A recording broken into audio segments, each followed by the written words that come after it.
Maya Mile demanded I stop having children because it upset her daughter over infertility struggles, but when my husband confronted his sister, she acted like she had no idea what we were talking about. I gave birth to my second daughter 5 days ago at.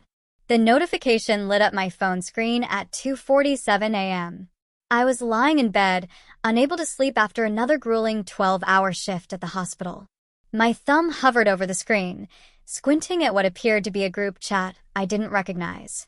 Someone had accidentally added me to Family Reality Check instead of removing me from it. The first message I saw made my blood run cold. Thank God she's covering the turkey again this year. I was not about to drop $200 on that. My sister-in-law, Rebecca, right? She's so desperate to be included. She'll pay for anything. It's honestly sad. My brother, Marcus. Holiday parasite strikes again, followed by a Christmas tree emoji and money with wings emoji.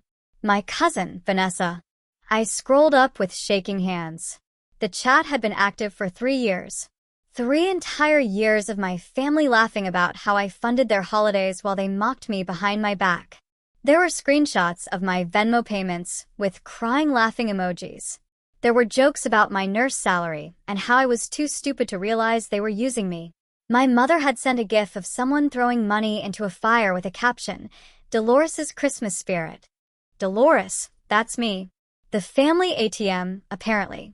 My throat tightened, a painful constriction, as I read message after message.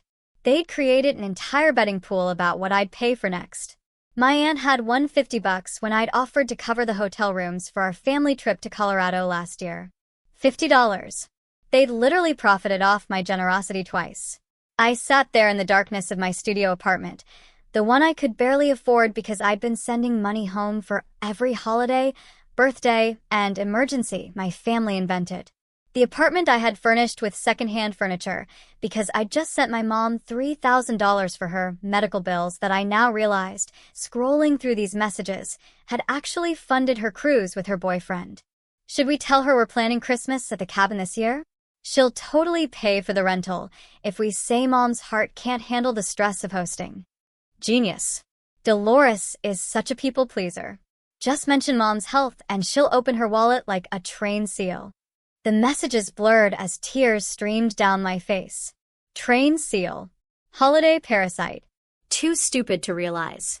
I'd been a nurse for 7 years, working overtime, taking extra shifts, skipping vacations. I told myself I was helping my family, being the responsible one, the one who had made it with my stable career. My mother used to introduce me to her friends as my daughter, the nurse, with such pride in her voice. I thought she was proud of me. Turns out she was just proud of my direct deposits.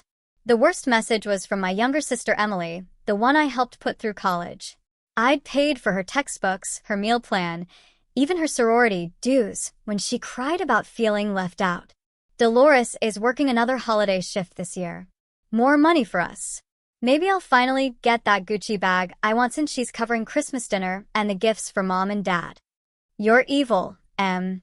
But honestly, she makes it too easy. She volunteers to pay. That's on her. I volunteered because every time I came home, someone would casually mention how hard things were financially. How Dad's truck needed repairs. How Marcus couldn't afford Christmas gifts for his kids. How Grandma's medication was so expensive. I felt guilty for having a steady income when they seemed to struggle. But Marcus had posted Instagram stories from his weekend trip to Vegas 3 days after I'd sent him $800 for his kids' Christmas presents. Rebecca had a new designer purse in every photo. Emily's apartment was filled with expensive furniture and decorations. They weren't struggling. They were spending my money while I ate ramen and picked up extra shifts. I kept scrolling through the chat history, each message a fresh wound. There were conversations about my weight, my dating life, my boring career. Vanessa had written paragraphs about how I'd shown up to her wedding in a dress from Target while everyone else wore designer labels. But what do you expect from someone who spends all her money on other people? LOL. The cognitive dissonance was staggering. They mocked me for not spending money on myself while simultaneously exploiting the fact that I didn't spend money on myself. I found messages from last Easter when I'd sent Mom $1,500 for the family dinner. She told me she was hosting 20 people and needed help covering costs. The chat told a different story. Only 8 people coming, but Dolores doesn't need to know that. The extra money can cover my Botox appointment. LOL. My hands were shaking so badly, I almost dropped my phone. My mother had used money I'd earned through 12-hour shifts, wiping up bodily fluids and holding dying patients' hands to inject toxins into her face. Then she'd posted selfies with a caption, "Blessed and grateful for family." There was a whole thread about my last birthday. I turned 32 and spent it alone in my apartment with a grocery store cupcake because I'd been working a double shift. I'd posted a single photo on Instagram of the cupcake with a candle, captioned, "Another year wiser." The family chat had erupted. Did you see Dolores's sad birthday post? So pathetic. Maybe if she wasn't working all the time, she'd have friends. She works all the time, so she can send us money. It's called priorities now. Rebecca had sent a gif of someone crying into a cupcake. 15 laugh reacts. I'd worked that double shift because Marcus had called me crying about his electricity being shut off. He needed $400 immediately. I picked up the extra shift, sent him the money, and spent my birthday exhausted and alone. His electricity had never been shut off. 2 days after my birthday, he posted about his new gaming PC setup. Top of the line, everything, easily $2,000 worth of equipment. The pattern was everywhere. Once I started looking, every emergency that had pulled me away from my own life, my own needs, had been fabricated or exaggerated. The crisis would be presented with tears and desperation. I'd send money, and within days, there would be social media posts showing exactly where my paycheck had gone. My aunt's broken furnace, in January, had actually been working fine. She'd wanted a vacation to Miami. My money had paid for her flights and hotel, while she told me she was bundled up in blankets until the repair guy could come. I found a message from my mother to the group from 2 Christmases ago. Dolores just asked if she could bring someone to Christmas dinner. Some guy from her hospital. I told her we didn't have space. LOL. Can't have her distracted from her role as family ATM by some boyfriend. I'd been seeing Derek, a respiratory therapist, for 3 months. I'd been excited to introduce him to my family.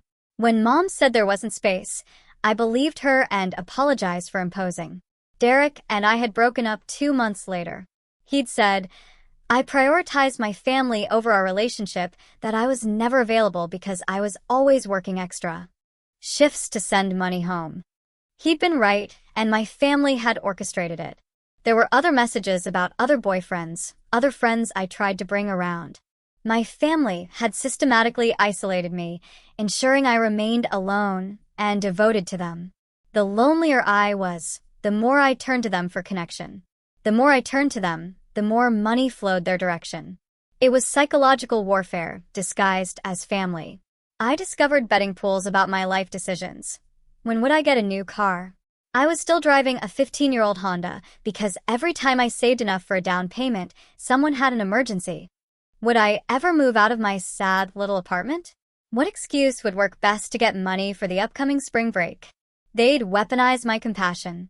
Every good quality I possessed had been identified, analyzed, and exploited for profit. The chat was still active. Someone had just sent a message. "Is Dolores coming to Christmas this year? Need to know if we should bother cooking, or if she'll just pay for catering again like last year." Oh, she'll come. Where else would she go? She has no life outside of work and being our personal Santa Claus. My hands stopped shaking. Something cold and sharp settled in my chest, replacing the hurt with crystal-clear fury. They thought I had no life. They thought I was so desperate for their approval that I'd keep funding their lifestyle forever. This prolonged and systematic emotional, financial, and social manipulation by Dolores's family exemplifies a severe form of coercive control. Her family leverages her innate kindness and desire for connection, weaponizing guilt and orchestrating her isolation to ensure a continuous supply of resources. This family reality chat reveals a collective and deliberate campaign of abuse, transforming her into an unwitting source of financial support while simultaneously mocking her personal life and achievements. The revelation of this hidden dynamic is a crucial step towards her regaining autonomy and self-worth. I opened my laptop and started working. First, I logged into every payment app, every subscription, every account connected to my family. The Hulu account everyone used? Mine. Netflix? Mine. The Costco membership my mother's boyfriend used every weekend? I paid for it. The cell phone plan covering Marcus, Rebecca, Emily, and my parents? All under my name, paid for by my account. I'd been covering 6 phone lines for 3 years, over $4,000 in phone bills alone. The Disney Plus subscription my nibblings used, the Spotify family plan, the Amazon Prime account that gave everyone free shipping, the iCloud storage for my mother's 10,000 photos, all mine. Then there were the direct payments. I'd kept meticulous records because I'd filed everything for tax purposes, thinking some of it might count as dependent care or gifts I could document. $12,000 for last year's Christmas. I'd covered the cabin rental, all the food, the gifts, the decorations, even the gas money for everyone's drive up to the mountains. $8,000 for Thanksgiving over the past 3 years combined. $15,000 in emergency loans that were never repaid, car troubles, medical bills, rent assistance, all carefully documented in my spreadsheet. $6,000 for Emily's education expenses. $300 for Marcus's kids' birthday parties and gifts. The list went on and on and on. Over the past 5 years, I'd given my family just over $73,000. The breakdown made me nauseous. $12,000 for last year's Christmas alone.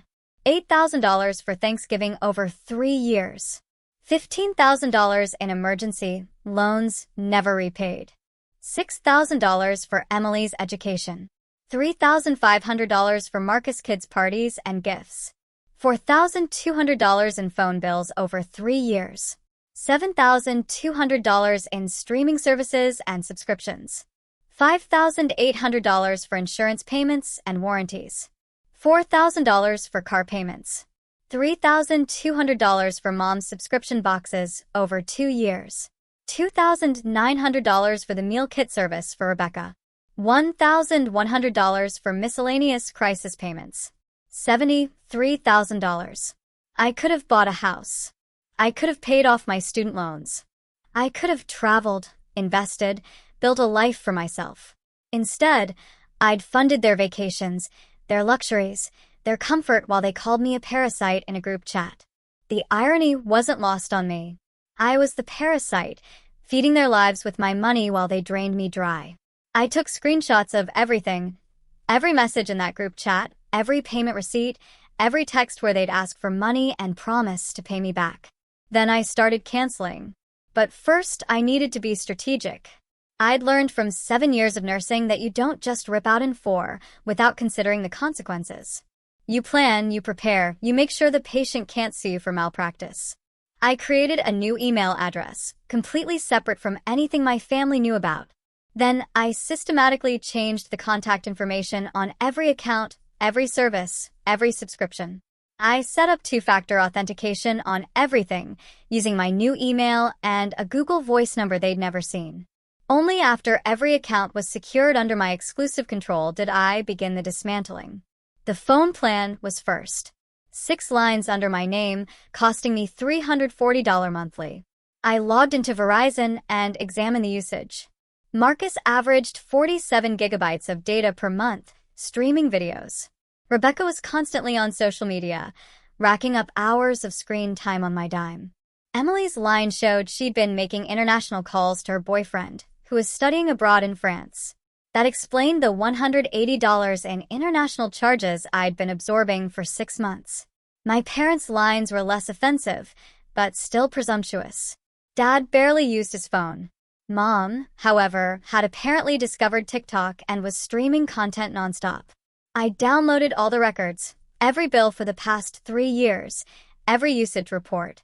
Then I called Verizon and explained I needed to remove all secondary lines immediately. The representative tried to convince me to just transfer the lines to the other users. No, I said firmly. Disconnect them.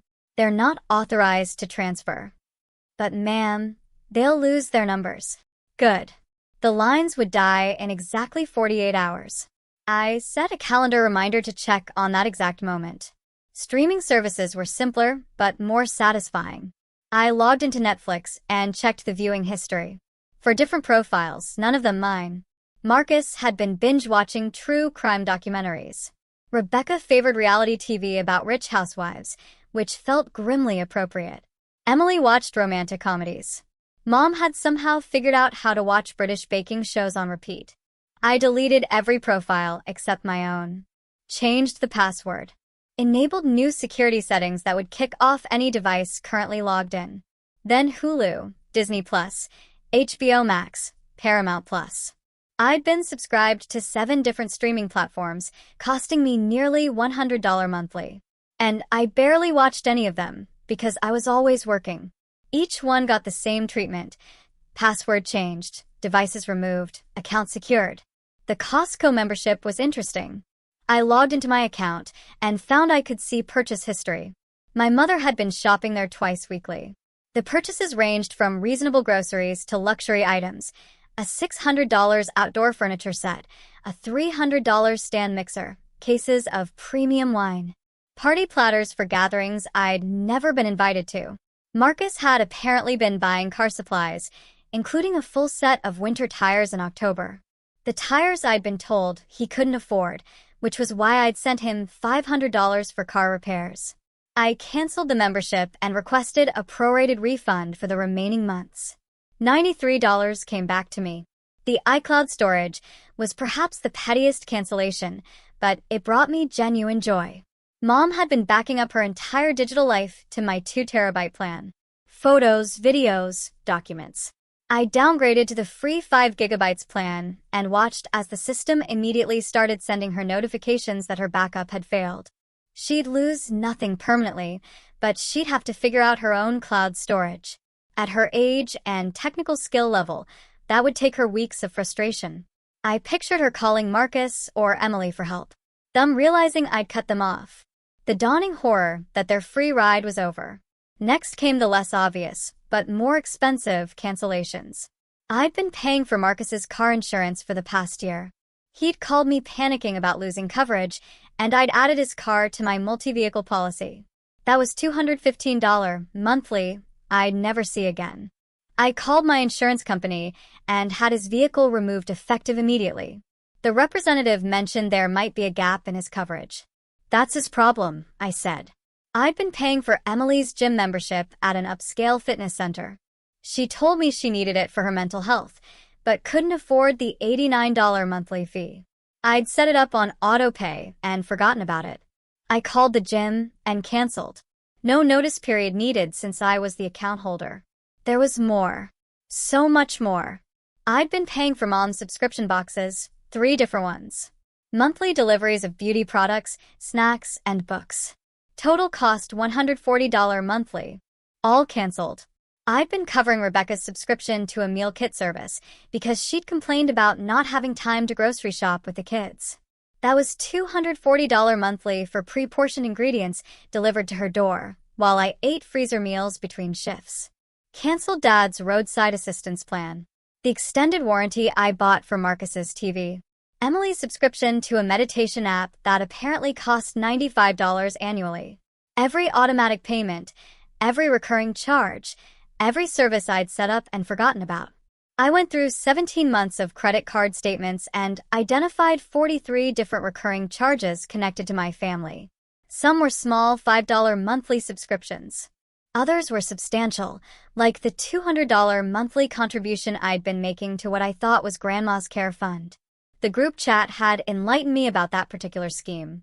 Grandma was fine. She lived in a subsidized senior community with full health care coverage. The Care Fund had been Marcus's idea to cover his boat payment. He didn't even let Grandma use the boat. There were messages about her asking to go out on the lake and him making excuses. By 7 a.m., I canceled or transferred 43 services and subscriptions. My monthly expenses had just dropped by $1,847. Annually, I'd been spending over $22,000 on services for people who called me a parasite. The math was so absurd, I started laughing, then crying, then laughing again until I couldn't breathe properly. I drafted an email to my landlord explaining I wouldn't be renewing my lease after it expired in 3 months. I'd been month to month anyway. Then I started looking at apartments in Portland, 3 states away, where I had been offered a position at a prestigious hospital last year. I turned it down because my family had guilt-tripped me about moving away. "Who will help us if you leave?" my mother had cried. The job posting was still open. I sent an email to the director expressing renewed interest. By 5 a.m., I'd filed chargebacks on 3 loans that my family had claimed were for medical emergencies, but that I could prove through their social media posts had been spent on entertainment and luxury goods. Credit card fraud is illegal, and lying about medical emergencies to obtain money constitutes fraud. I wasn't pressing charges yet, but I had the documentation ready. The sun was rising when I composed my message for the Family Reality Check group chat. I attached a PDF, 37 pages of receipts, bank statements, and payment records. Every cent I'd given them over 5 years, categorized and dated. My message was simple. "Hi everyone. I see I was accidentally added to this chat. How convenient. Since I'm apparently a holiday parasite, I decided to stop feeding the hosts." Attached, you'll find documentation of every payment I've made to this family over the past 5 years, totaling $73,249. Consider it my final Christmas gift, the truth about who the real parasites are. All shared services and subscriptions have been canceled effective immediately. The phone plan disconnects in 48 hours. I will not be attending Christmas this year or any year after. I will not be available for emergency loans, holiday funding, or financial support of any kind. For anyone confused about why, scroll up. You spent 3 years making it very clear how you feel about me. I finally believe you. Merry Christmas. Don't contact me again. I hit send and immediately blocked every single family member's number. Then I deleted every social media account I had. Facebook, Instagram, Twitter, everything. I didn't want to see their responses. I didn't want their apologies or their excuses. The thing about going nuclear is that you have to commit completely. No half measures, no looking back. My phone started vibrating within minutes. Unknown numbers trying to call. I'd expected that. I powered it off completely.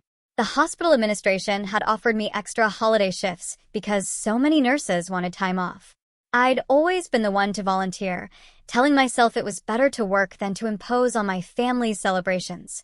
Now I understood I'd been convenient to have around only when I came, bearing gifts and open wallets. I picked up every available shift from November 1st through January 15th, 75 days of time and a half pay, double time for the actual holidays. With my base salary and overtime, I was looking at roughly $47,000 for 2.5 months of work. I worked. I slept. I worked again. No phone calls, no social media, no family. Just work. My coworkers noticed something had changed. I'd always been friendly, but somewhat reserved. Always rushing off to help my family with something. Now I stayed for after-shift drinks. I joined the hospital's book club. I went to a Thanksgiving potluck at my colleague Jennifer's house and met her family. Normal people who didn't calculate everyone's net worth before deciding if they were worth kindness. The weeks between my revelation and Thanksgiving were strange. I existed in a bubble where my old life couldn't touch me. My phone stayed off except for work-related calls on my new number. I created a new email address and forwarded only essential correspondence there.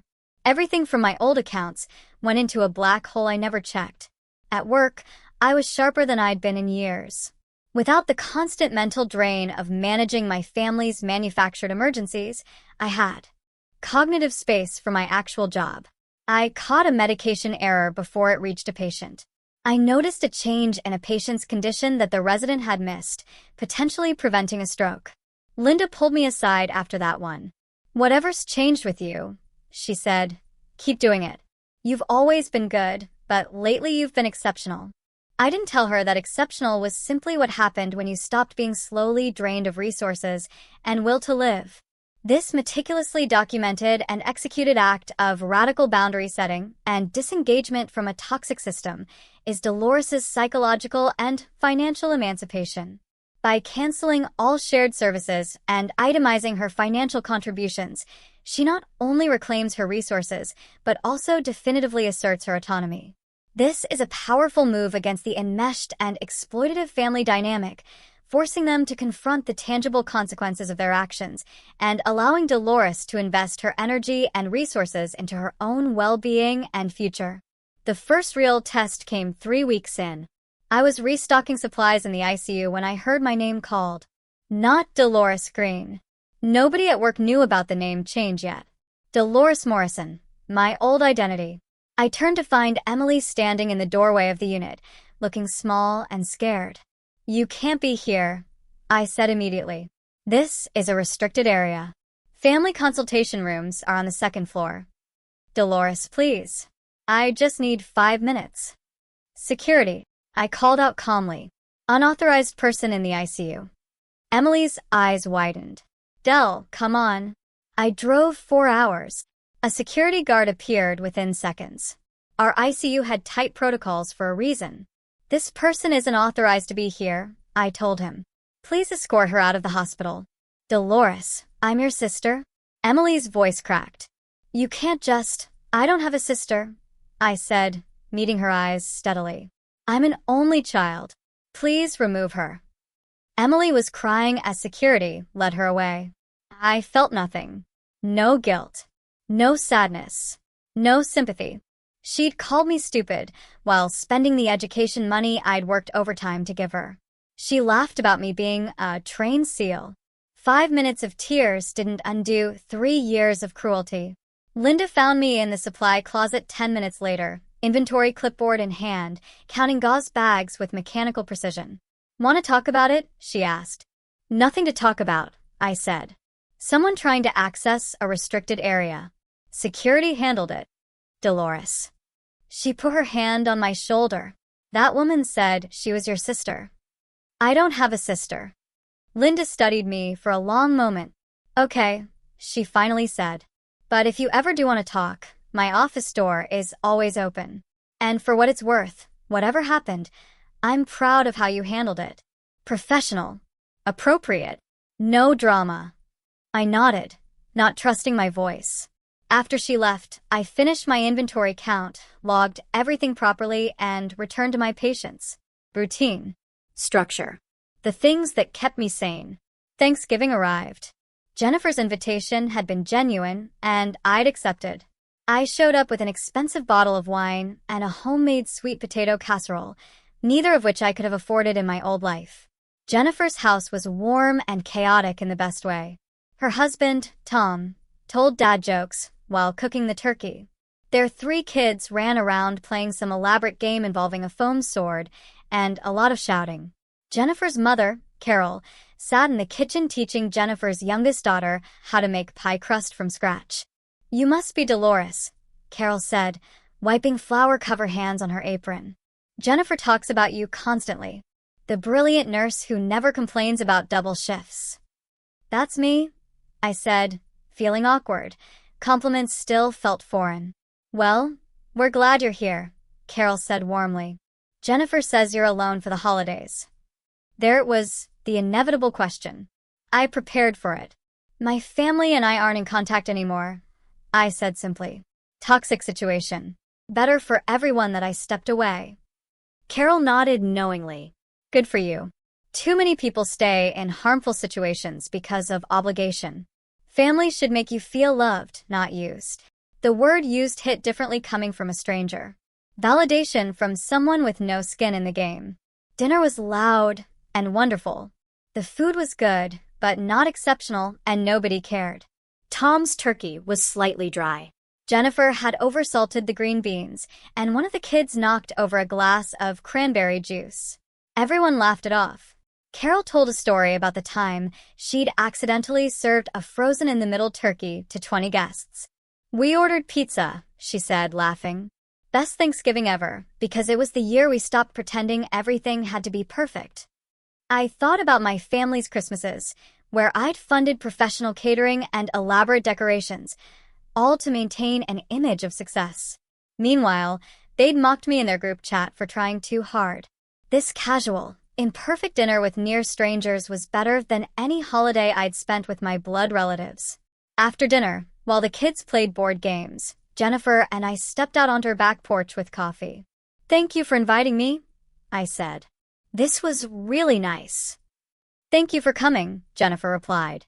"I know it probably feels weird spending holidays with coworkers."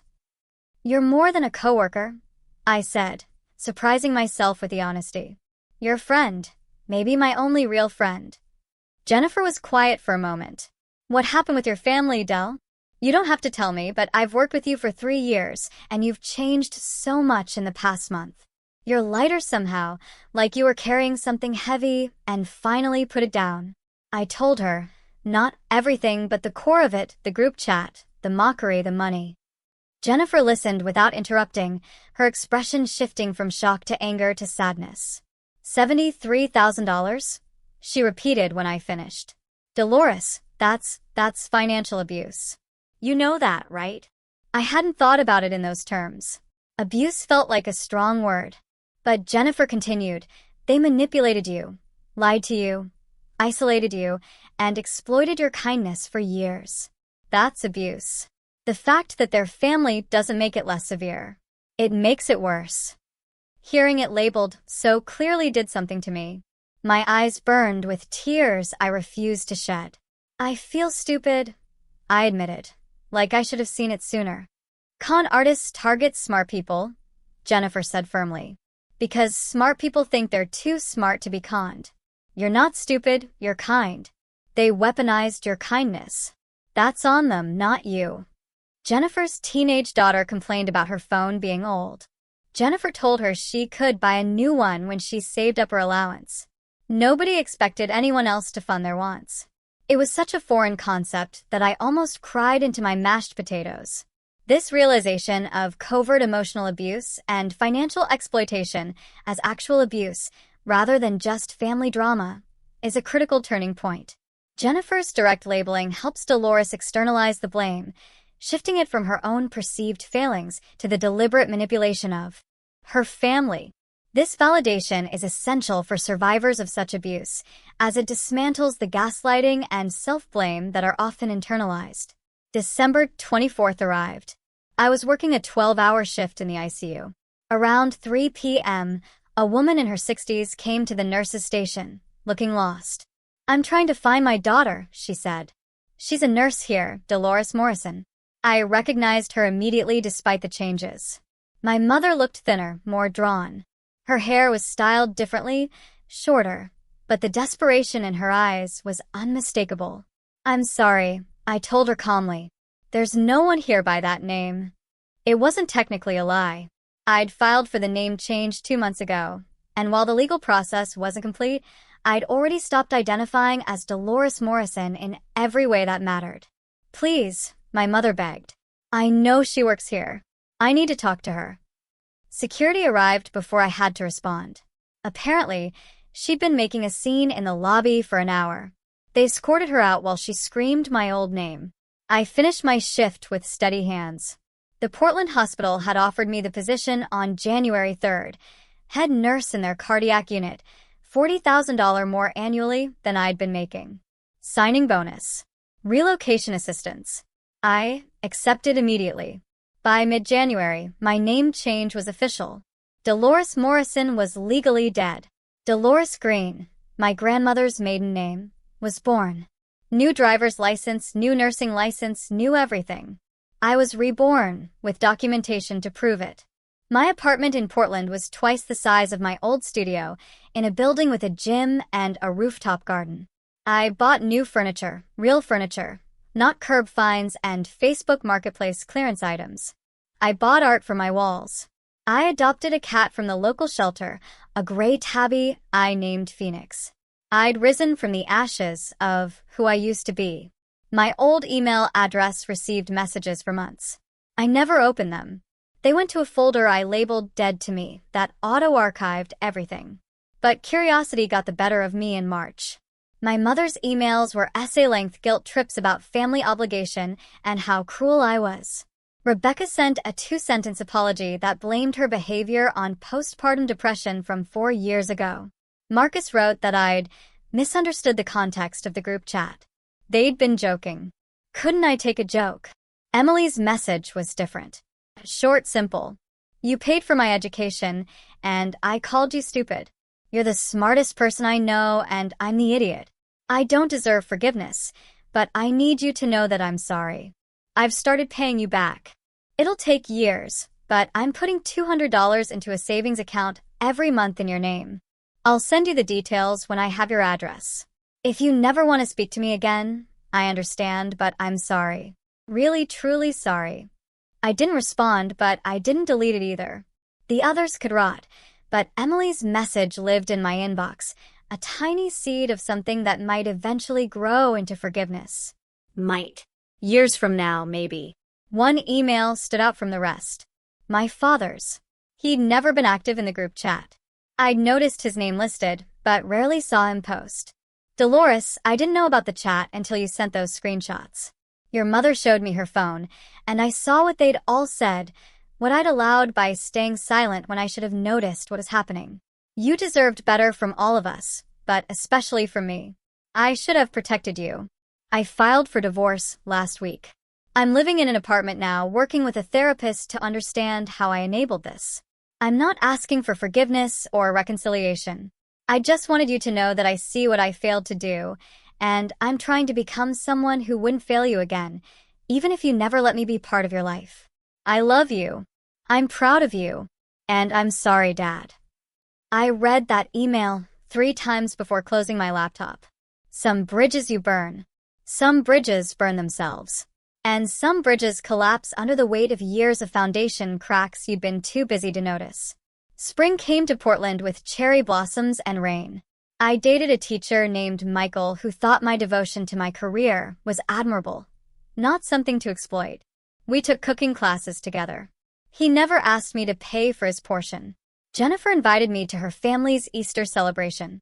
Her mother asked about my family, and I told her the truth. I don't have one anymore. She hugged me and said, "You do now, honey."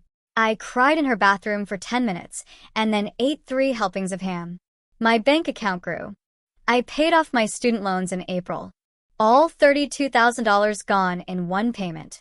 I stared at the $0 balance and felt lighter than air. In May, I received a cashier's check for $1,000 with a note from Emily. First payment. Many more to come. Your new address was on the court documents for the name change, public record. I'm not stalking you, I promise. Just want to make this right. The case number was listed in the county database. I deposited the check, sent back a single text to the number she'd included. Acknowledged. By June, my mother had found my address. I came home to find her sitting outside my building. Security will remove you if I call them, I said, not breaking stride toward the entrance. Dolores, please. That's not my name anymore. You're my daughter. I stopped, turned, looked at her properly for the first time in 6 months. She looked older, smaller somehow. The woman who'd raised me, who'd bandaged my scraped knees and made me chocolate chip pancakes on Sundays, seemed like a stranger, wearing a familiar face. Your daughter died when she realized her family saw her as a wallet with legs, I said quietly. You have 60 seconds to leave before I call the police. She left in 45. I didn't feel victorious. I didn't feel vindicated. I felt tired. That night, I sent my father a short email. Acknowledged your message. Not ready to talk. Maybe someday. Focus on yourself. Hey, he responded. That's more than I deserve. Thank you. Summer in Portland was beautiful. Michael and I hiked Mount Hood. I took a vacation to Greece, something I dreamed about for years. I posted photos on my new private Instagram account that only had 30 followers, all people I'd met in the past year. Nobody asked me to send money. Nobody needed me for anything except my company. It was the most peace I'd ever known. In August, Emily sent another check with a longer note. I got a promotion. Sending $500 this month. Told Marcus and Rebecca what I'm doing. And they think I'm stupid for giving you money you don't even need now. That's how I know it's the right thing to do. You deserve better. I'm trying to be better. My reply, proud of your promotion. Use half that money for yourself. I mean it. Her response came an hour later. Only if you promise to let me take you to dinner if you're ever back east. No agenda. Just sisters eating overpriced pasta. I didn't promise, but I didn't say no. September brought cooler weather and a realization. I'd rebuilt my entire life in less than a year. New city, new job, new name, new relationships. Everything the old Dolores had been too afraid to reach for because she'd been too busy being everyone's safety net. The new Dolores, Dolores Green, wasn't afraid anymore. I got a tattoo, a phoenix on my shoulder blade, rising from flames. The artist asked about the significance. Rebirth, I said simply. She smiled. Those are the best kind. October arrived with falling leaves and an unexpected package. Inside was a hand-knit scarf in my favorite color, forest green, with a note from my father. Your grandmother taught me to knit before she died. I'm not good at it yet, but I'm trying. Stay warm. No response needed. The scarf was uneven and had a few dropped stitches. It was perfect. I wore it every cold day that fall. The first anniversary of the message, as I'd come to think of it, fell on a random Tuesday. I'd worked the night shift and came home to find another check from Emily. She'd been consistent, never missing a month, and an email from my father with photos of him at a volunteer center serving meals to homeless veterans. Trying to be useful to people who actually need help, his email said. Trying to be someone you could be proud of again someday. I looked at my calendar. Christmas was 8 weeks away. Michael asked if I wanted to spend the holidays with his family in Seattle. Jennifer invited me to her house again. I had options now. People who wanted my presence, not my presence. I chose Jennifer's. Her warmth reminded me of what family was supposed to feel like. On Christmas Eve, I worked a half shift and then went to Jennifer's house for dinner. Her kids performed a chaotic nativity play with the family dog as a very confused sheep. Her husband made terrible jokes. Her mother asked about my cat and showed me photos of her own 3 rescue animals. Nobody asked for money. Nobody needed me to be anything except myself. After dinner, I checked my email. One new message from Emily. Merry Christmas. I'm not expecting a response. Just wanted you to know I think about you every day, and I'm still sorry. Still paying back. Still trying. Hope you're happy wherever you are. I wrote back, Merry Christmas, Sem. I'm happy. Keep being better. That's enough. Her response was immediate. You responded. Best Christmas gift ever. Love you, sis. I stared at those words. Love you, sis. Part of me wanted to say it back. Part of me wasn't ready. I wrote, talk next year. Maybe, she replied. Maybe is enough. Thank you.